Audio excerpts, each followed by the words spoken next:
ఓం నమో నారాయణాయ. ఓం నమః శివాయ. కార్తీక పురాణము 29వ అధ్యాయము. కేదారేశ్వర వ్రతము. జనక మహారాజా, కార్తీక వ్రతాలలో కేదారేశ్వర వ్రతం పుణ్యప్రదమైన వ్రతం, పరమేశ్వరునికి అత్యంత ప్రీతిదాయకమైన వ్రతం.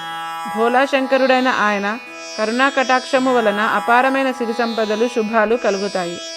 మనస్సులో గల కోరికలను స్వామిని ఆరాధించి నివేదిస్తే నెరవేరి తీరుతాయి. మొదట పార్వతీదేవి ఈ వ్రతాన్ని ఆచరించి అర్ధనారీశ్వరి కాగలిగింది. ప్రమదగణాలు కైవార నీరాజనాలు పొందగలిగింది. అదెట్లనినా మహేశ్వరుడు పార్వతిని వివాహమాడి కైలాసానికి వచ్చాడు.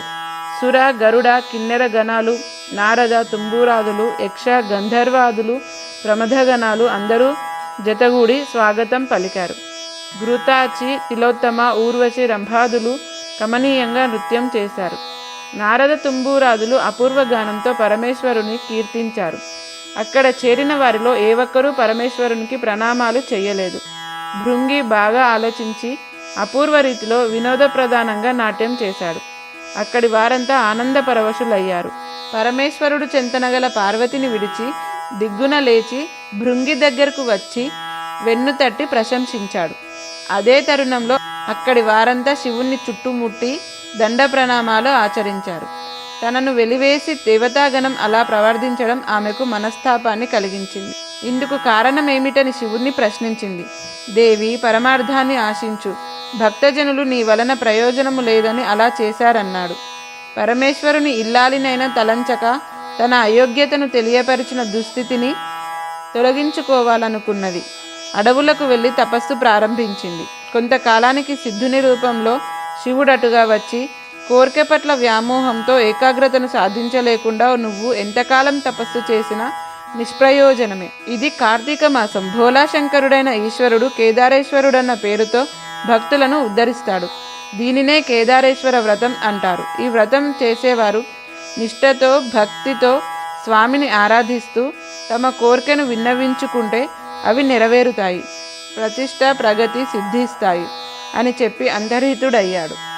ఆ ప్రకారం పార్వతి తన కోరికను నివేదించుకుంటూ కేదారేశ్వర వ్రతము చేసి శివుని అర్ధశరీరాన్ని పొంది కేదార వ్రతమును చేసి శివుని అర్ధశరీరాన్ని పొంది పరమేశ్వరుని అర్ధాంగి అయ్యింది. దీనినే కేదారేశ్వర వ్రతము, కార్తీక నోము అంటారు. ఈ కార్తీక మాసం 4 సోమవారాల్లో 3వ సోమవారము కార్తీక పౌర్ణమి సుప్రసిద్ధమైనవి, సిద్ధిప్రదాయమైనవి. మహారాజా, ఈ వ్రతం ఆచరించి సంపన్నమైన ఒక కుటుంబము కథను చెబుతాను విను. పూర్వకాలంలో వారణాసిలో ఒక నిరుపేద వర్తకుడు ఉండేవాడు. అతనికి 2 కుమార్తెలు, 1 కుమారుడు. కుమారుడు పసివాడు. కుమార్తెలలో పెద్దది భగీరథి, చిన్నది భాగ్యవతి. కుమారుడు భగీరథుడు. ఆ వైశ్య దంపతులు తమ సంతానంతో ప్రొద్దు గడవడమే దుర్భరంగా బ్రతుకుతుండేవారు. ఆడపిల్లలిద్దరూ అడవికి వెళ్ళి కట్టెలు ఏరుకు వచ్చి గ్రామంలో వాటిని అమ్మి తెచ్చిన సొమ్ముతో ఆ కుటుంబ జీవనం సాగిస్తుండేవారు. భగీరథమ్మ, భాగ్యవతి కట్టెలు ఏరుకోవడానికి అడవికి వెళ్ళి మార్గంలో ఒక మర్రి చెట్టు నీడలో జరుగుతున్న కేదారేశ్వర వ్రతాన్ని చూశారు. వ్రత విధానాన్ని అడిగి తెలుసుకున్నారు. భక్తి ప్రధానమని చెప్పగా విని అక్కడే ఓ చెట్టు నీడను కూర్చొని పూజ చేసి ఇంటికి చేరుకున్నారు. ఆనాడు వారి కట్టెలకు సొమ్ము అధికముగా లభించింది. ఇదంతా కేదారేశ్వరుని కరుణ అని గ్రహించి తల్లిదండ్రులకు చెప్పి కేదారేశ్వరుడి వ్రతాన్ని ఇంట చేసుకోవడానికి తల్లిదండ్రులను అడిగారు. బిడ్డలారా, పూజా ద్రవ్యాలకు, ధూపదీప నైవేద్యాలకు ఖర్చు చేయగల స్తోమత మనకు లేదు. ఆ మహనీయుని కరుణ కలిగినప్పుడు చేసుకుందాము అన్నారు. అలాగా కాదు, భక్తి ప్రధానం అన్నారు. ఆ దేవుడు అనుగ్రహించిన ప్రకారం చేసుకుంటాం అన్నారు. సరే అన్నారు తల్లిదండ్రులు. ఆ రోజు ఉదయమే గంగానదికి వెళ్ళి శిరస్నానం చేశారు. పచ్చి మంచినీళ్లు కూడా ముట్టకుండా ఉపవాసం ఉన్నారు. స్వామికి నమస్కరించుకున్నారు. అడవికి పుల్లలు ఏరుకోవడానికి వెళ్ళారు. వస్తూ త్రోవల మర్రి చెట్టు ఆకులు, మర్రి పళ్ళు, మర్రి ఊడలు కోసి తెచ్చుకున్నారు. సాయంత్రం ఇంటి ముంగిట ముగ్గు వేశారు. పూజా వేదికను అమర్చుకున్నారు. ఈశ్వరుడి చిత్రపటాన్ని పెట్టుకున్నారు. గణపతికి నమస్కరించుకొని పరమేశ్వరుడిని పూజించారు. స్వామి, మేము నిరుపేదలం. ఈ మర్రి ఆకులే తమలపాకులనుకో, ఈ మర్రికాయలే పోక చెక్కలనుకో, ఈ మర్రిపల్లె బూరెలనుకో, ఈ మర్రి ఊడలే తోరాలనుకో అని స్వామివారికి నివేదించి పూజ ముగించుకొని తీర్థం తీసుకున్నారు.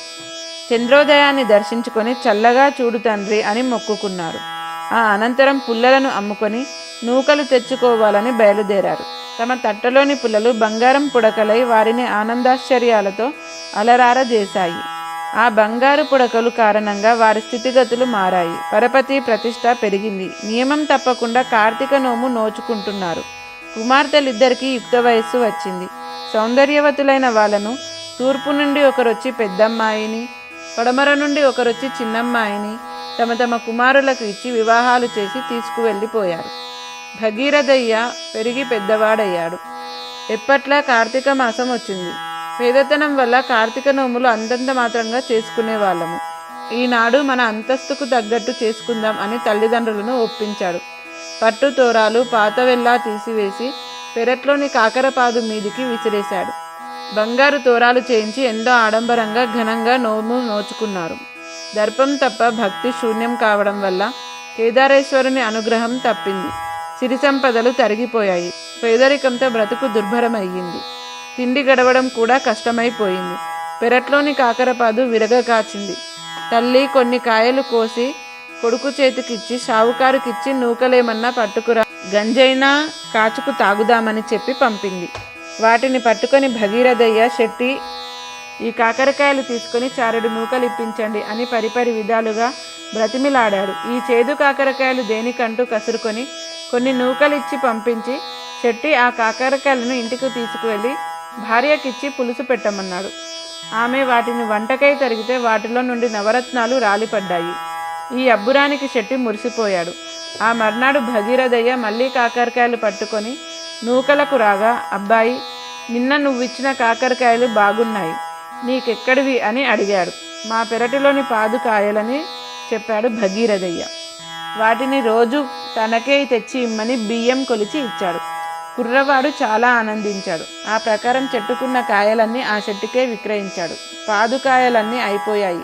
మళ్ళీ ఎప్పటిలా ఆకలి బాధ వారిని కష్టపెట్టసాగింది. ఏం చెయ్యడానికి తోచక ఆ తల్లి తీవ్రంగా ఆలోచించి కుమారుడిని పెద్దమ్మాయి ఇంటికి పంపించింది.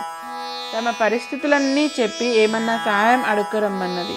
భగీరథయ్య కాలినడకన పెద్దక్కయ్య గారింటికి చేరుకున్నాడు. బికారిలా జీవిస్తున్న అతన్ని నౌకర్లు లోపలకు వెళ్ళనివ్వలేదు. మేడ మీద తలారు పోసుకుంటున్న భగీరథమ్మ తమ్ముణ్ణి లోపలకు తీసుకువెళ్ళింది.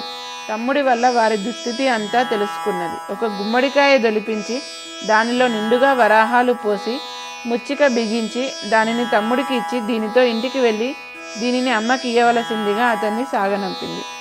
ఏదో సహాయం చేస్తుందనుకుంటే ఈ గుమ్మడికాయ ఇచ్చింది అని బాధపడుతూ బయలుదేరాడు.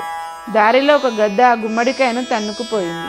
దీనిని అమ్ముకొని ఒక పూటన్నా గడుపుకోవచ్చని అనుకుంటే గ్రద్ద కాస్త తన్నుకుపోయిందే అని బాధపడి ముందుకు వెళ్ళలేక చిన్నక్క గారి ఇంటికి బయలుదేరాడు. కాలినడకన వస్తున్న తమ్ముణ్ణి అతడి దుస్థితిని చూచి వడివడిగా మేడ దిగి వచ్చి తమ్ముణ్ణి ఇంటి లోపలికి తీసుకొని వెళ్ళి యోగక్షేమాలు అడిగి తెలుసుకున్నాడు. అతడు అక్కగారింటికి వెళ్ళడం, ఆమె గుమ్మడికాయ ఇవ్వడం, దానితోనే సరిపెట్టుకోవాలని వెడుతుంటే గ్రద్ద తన్నుకుపోవడం వివరాలన్నీ చెప్పాడు. అందుకు ఆమె బాగా ఆలోచించి కాలిజోడులో మాణిక్యాలు పొదిగి కుట్టించి వాటిని తమ్ముడికి ఇచ్చి వీటిని ఇంటికి వెళ్ళే వరకు ఎక్కడా విడవవద్దని చెప్పింది. ఈ అక్క కూడా పెద్దక్కలాగే ఉత్త చేతులతో పంపుతున్నదని బాధపడ్డాడు. అక్కగారిచ్చిన చద్ది మూటను మార్గమధ్యంలో చెరువు వద్ద ఆగి చెప్పులు విప్పవద్దు అన్నందువల్ల కాళ్ళు కడుక్కోవడానికి ఆ చెప్పులతోనే నీటిలోకి దిగాడు. ఆ ఊబిలో చెప్పులు కూరుకుపోయాయి. ఎంత వెతికినా దొరకలేదు. జరిగిన దానికి కుమిలిపోతూ భగీరథయ్య తిరిగి పెద్దక్కయ్య గారింటికి చేరుకున్నాడు. ఏ తమ్ముడు, నేనిచ్చిన గుమ్మడికాయ అమ్మకిచ్చావా అని అడిగింది. ఇచ్చాను, అమ్మ ఎంతో బాగా వండిందన్నాడు. నన్ను బుకాయించకు, ఏం చేశావు, ఏది గుమ్మడికాయ అని నిలదీసింది. జరిగినదంతా చెప్పాడు. వీళ్ళకెలా ఈ దుస్థితి అని దుఃఖించింది. కార్తీక మాసం వచ్చింది. కార్తీక నోము సన్నాహం చేసుకుంటూ తమ్ముడిని కార్తీక నోములు ప్రతి ఏటా సక్రమంగా చేస్తున్నారా అని ప్రశ్నించింది అక్క. స్వామివారి నోము చాలా ఘనంగా బంగారు తోరాలతో, వెండి తమలపాకులతో, ముత్యాల సున్నంతో, ఓహో చాలా వైభవంగా చేశామన్నాడు.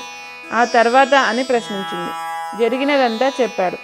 కేదారేశ్వరుని దయను కోల్పోవడం వల్లనే వీళ్ళకి దుస్థితి కలిగిందని గ్రహించి తమ్ముడి చేత కార్తీక పూజలు చేయించి తమ్ముడికి కొంత డబ్బు ఇచ్చి పంపించింది. తమ్ముడు ఆడంబరాలకు పోయి స్వామి కరుణకు దూరమయ్యారు. కుటుంబ సాంప్రదాయానుసారము ఈ వ్రతం చేయాలి. అమ్మకు చెప్పి నోములు చేయవలసిందిగా హెచ్చరించింది. ఆమె మాటల ప్రకారము తల్లిదండ్రులకు కార్తీక నోము గురించి చెప్పి తాము ఇదివరకు ఎలా నోచుకునేవారో ఆ ప్రకారమే కేదారేశ్వర వ్రతం చేశారు. కరుణామయుని కృప వలన తొల్లింటి సిరులు వారికి కలిగాయి. జీవితం ప్రశాంతంగా గడిచింది. ఓం నమో నారాయణాయ. ఓం నమః శివాయ.